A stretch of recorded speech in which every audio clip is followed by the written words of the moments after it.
My name is Chris Quinlan and welcome to another episode of the Drum Show. That was really weird percussion stuff, right?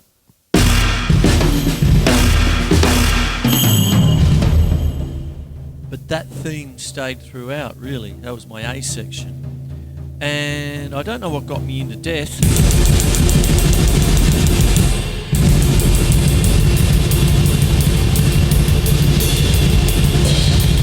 Or at least even the influence of it, but I got there. So what I'm going to do now is just take away my triggers and just talk.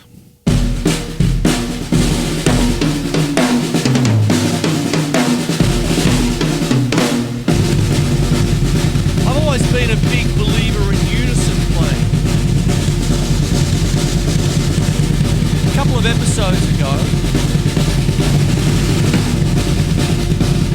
I did a show on double bass drum, which entailed my left foot lead.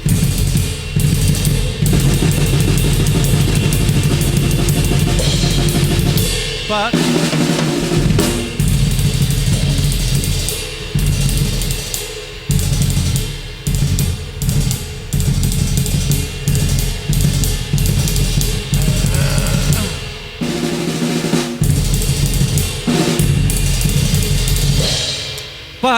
a lot of what I do also is unison work, and I mentioned it of course the other episode, but I'm doing it a little bit more now.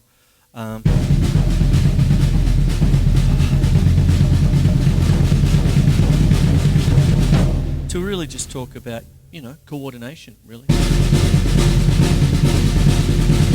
Incorporating styles.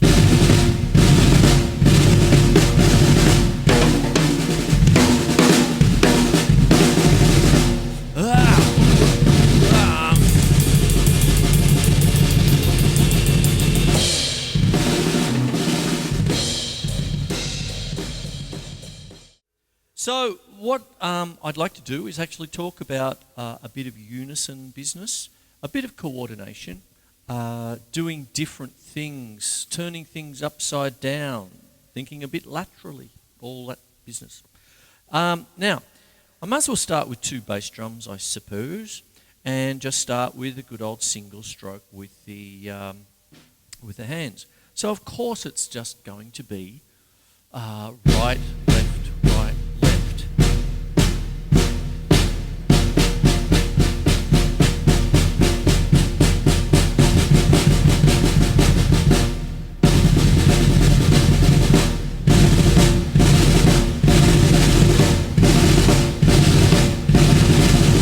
Now, one of the things that I talk about with hand technique, and I might as well talk about it with unison technique as well, is with rudimental playing. I mean, when we're talking about hands and stuff, if you're just talking about a single stroke roll,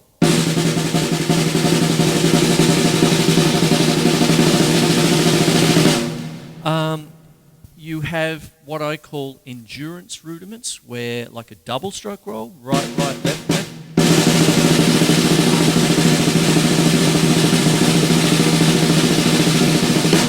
All of that sort of business, you would, you need to, my old teacher used to get me to do them for a minute non-stop with the good old metronome, that sort of stuff. And continue on with things like that. Paradiddles, just endless, right?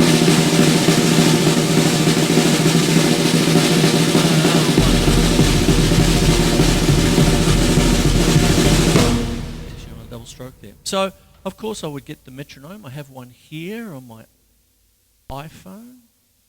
Should I just say smartphone, so I'm not seen to be plugging anything. And put the tempo on. Frozen Ape tempo. Don't get paid for saying things like that. Doesn't matter, I didn't want any money from them anyway, it's just a good app. Now, if I've got it on 200, I'm going to work towards there. I'm going to go to 160. There it is there. A little bit on the loud side, but it's all right. Da, da, da, da, da, da. 4.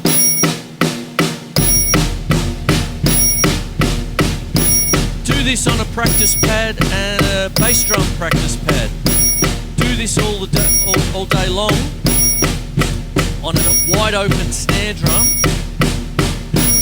you will incur the wrath of your own ears even before anybody else turns up to complain about you. Do it on a practice pad. So, crotchets, quavers.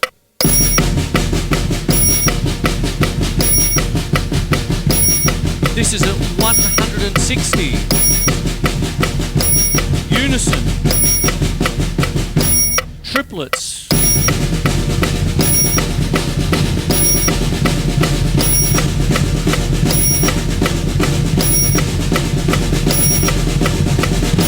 Semi-quavers.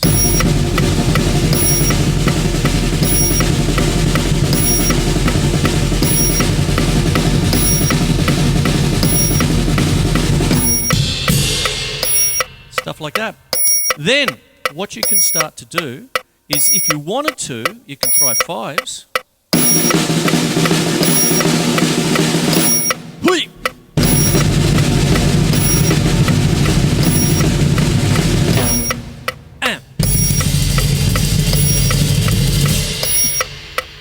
If you wanted to. But what you can do is just work on that on just a straight,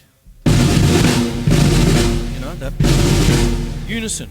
Now, one of the things that I sometimes like to do, actually I like to do it a lot, is to keep the single strokes going with the bass drum and start to implement my double stroke roll and single paradiddle at this stage. I'll talk about doubles and triples at a later time. But just to backtrack before I get into that, I'm talking about endurance rudiments, which I sort of just mentioned before. The other thing is reflex rudiments. And this is just my terms for little short, sharp jabs, like a four-stroke rough, right?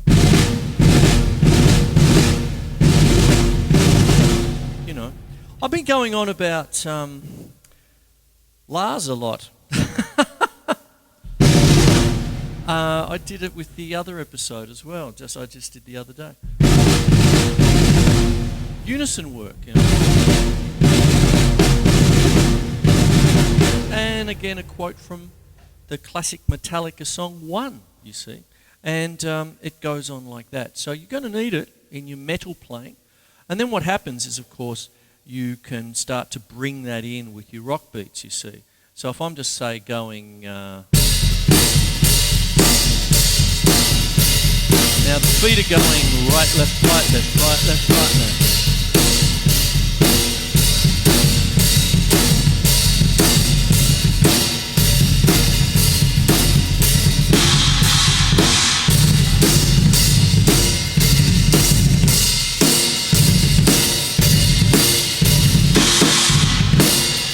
You see, it starts to come around, you see. So there's just a bit of a practice routine there for you with just two bass drums and working things up.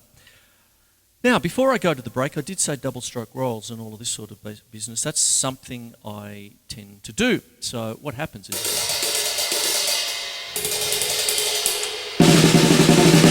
double stroke rolls, right, right, left, left, right, right, left, left, and here we go.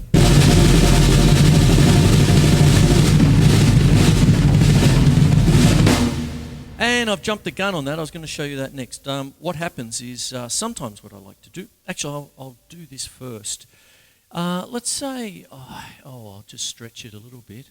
One of the things about metal playing, blast beats, all of that sort of stuff... Yeah? I don't take the snares off too fast.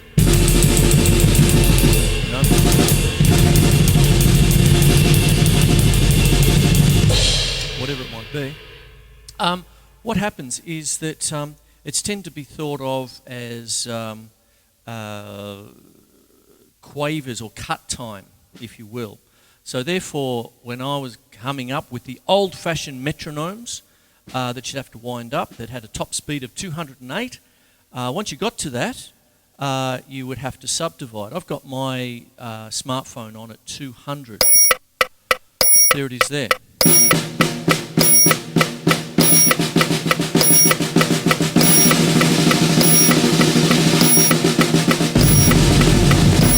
That would often be seen these days as 400 in cut time, right? So it's 400 beats a minute for when you're practicing your blast beats and things, right?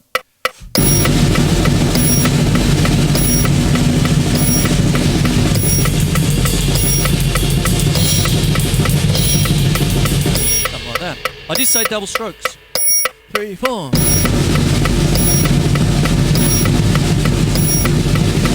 Around the drums.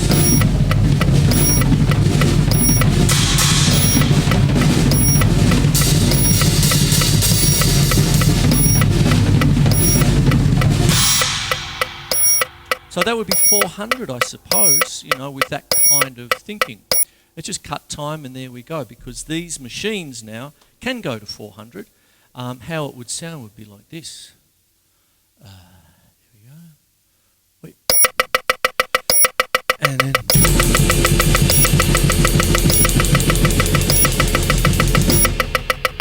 something like that anyway. And I'll go to the break with that. Haven't done too much double bass drum work to explain it, so over the last couple of episodes I've sort of gotten back into it. And tonight is really more the unison side, whereas the other night, or the other episode, a few episodes ago, I was doing things like a left foot start.